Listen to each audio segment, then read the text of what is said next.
नमस्कार, आप देख रहे हैं आइडियल एक्सप्रेस। मैं हूं हिमांशु शेखर। बुलेटिन की शुरुआत में बात कर लेते हैं वोटर अधिकार यात्रा की। कांग्रेस नेता राहुल गांधी आज 17 अगस्त को बिहार के सासाराम से अपनी 16 दिन की और लगभग 1300 किलोमीटर लंबी वोटर अधिकार यात्रा की शुरुआत कर रहे हैं। इस यात्रा को विपक्षी गठबंधन इंडिया ब्लॉक आगामी बिहार विधानसभा चुनावों से पहले वन पर्सन वन वोट के सिद्धांत की रक्षा के लिए एक बड़ा अभियान बता रहा है। यात्रा 1 सितंबर को पटना में एक मेगा रैली के साथ समाप्त होगी। उधर केंद्रीय मंत्री जीतन राम मांझी का बड़ा बयान सामने आया है।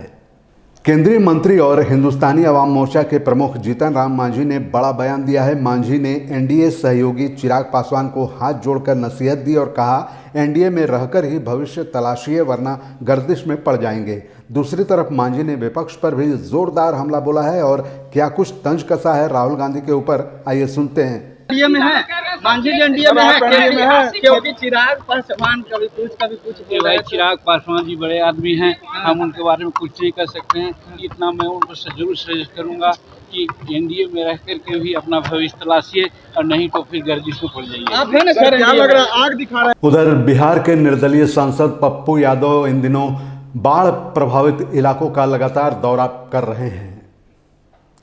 पूर्णिया सांसद पप्पू यादव लगातार बाढ़ प्रभावित इलाकों के दौरे पर हैं। इसी कड़ी में कटिहार जिला के कोढ़ा प्रखंड क्षेत्र के नंदग्राम, जरलाही, डूमर का जायजा लिया।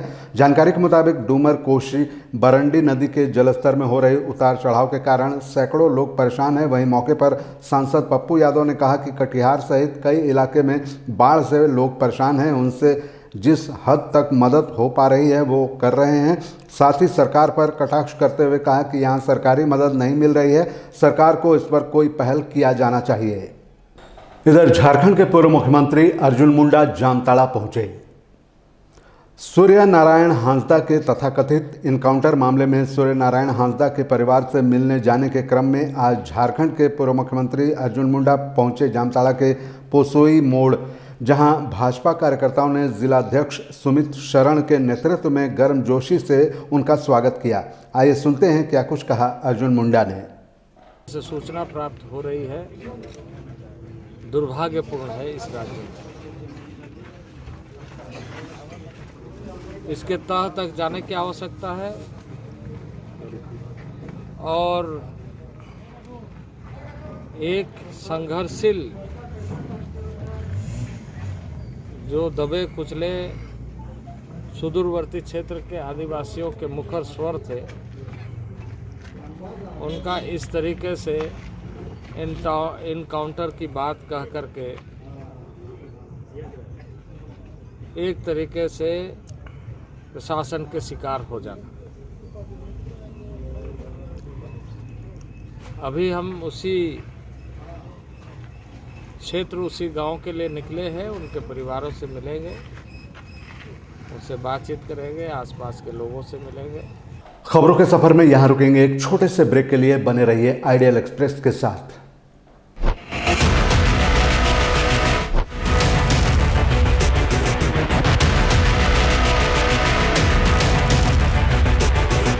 अगर सत्ता से सवाल पूछना बगावत है तो हाँ, मैं बागी हूं। अगर सच्चाई दिखाना गुनाह है तो हाँ, मैं गुनहगार हूं। ना डर है, ना दहशत है, ना खौफ तुम्हारे इल्जामों का। पूछेंगे सवाल, तलाशेंगे जवाब और डंके की चोट पर करेंगे सच और झूठ का पर्दाफाश। बरसों पहले जो सफर शुरू हुआ था, अब उसे अंजाम तक पहुंचाने की बारी है। सिर्फ खबर नहीं, अब इंसाफ दिलाने की भी जिम्मेदारी है। लौट रहा हूं कड़े और बड़े सवालों के साथ, फेस टू फेस आशुतोष के साथ, सिर्फ आइडियल एक्सप्रेस पर। बदलते समय के बीच खबरों की दुनिया में आइडियल एक्सप्रेस की एंट्री। खबरों से बनाएंगे अपनी पहचान और रखेंगे निष्पक्ष पत्रकारिता की मिसाल। शानदार टीम, धारदार रिपोर्टिंग, लाइव कवरेज और सटीक विश्लेषण। बिरसा का उलगुलान दिखाएंगे और बुद्ध की धरती पर बढ़ते जुर्म की दास्तां बताएंगे। बंगाल से लेकर सिक्किम और यूपी से लेकर उत्तराखंड की हर छोटी बड़ी खबर से रूबरू कराएंगे। विकास के नाम पर हो रही धांधली बताएंगे और गांव ज्वार से निकलने वाली उम्मीद की किरण दिखाएंगे। सिर्फ पत्रकार नहीं, परिवार की तरह आपका साथ निभाएंगे।